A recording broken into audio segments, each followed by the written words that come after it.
The Guardian Casket is a defense-oriented weapon, perfect for players looking to minimize taking damage, or use their knowledge of certain enemies to get the upper hand.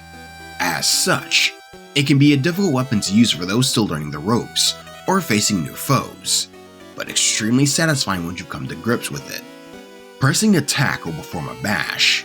This bash is your main method of dealing damage when countering isn't an option.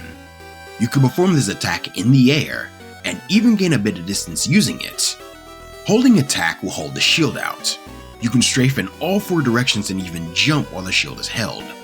Tapping forward will perform a bash each time you do it, making it useful for dealing repeated damage while standing your ground.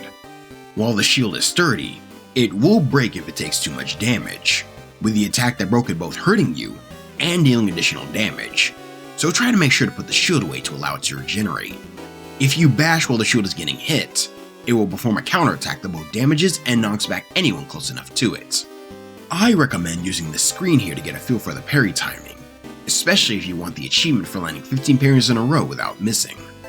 As with all weapons, Guardian Casket has 2 upgrades that can be found: Coffin Toss and Grave Counter. Double tapping attack, or pressing attack while the shield is out, will toss the coffin forward. This deals light damage to anyone in the way before eventually returning to Mina.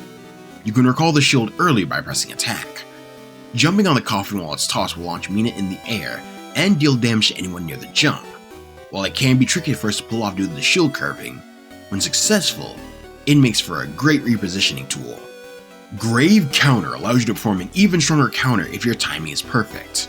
You can tell if successful with the large blast of force from the attack.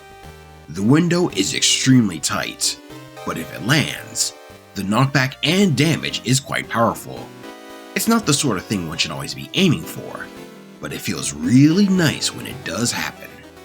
Guardian Casket relies a lot of its damage on getting hit, which means a lot of chances on taking damage.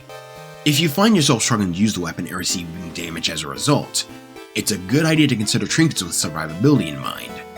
Blinking Glass is one of my favorites in this regard, as it has a chance of ignoring damage completely and giving brief invulnerability on top. It's also possible for it to activate even if the attack would have been blocked by the shield itself, giving more opportunities to avoid damage.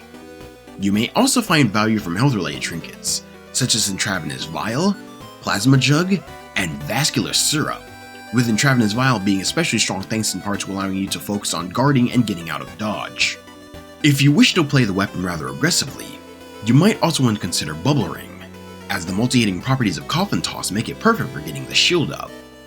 Dodging Pendulum is also useful for instances when guarding isn't really in the cards, either because of multi-hit attacks, or not wanting to risk the damage if a particular attack does land.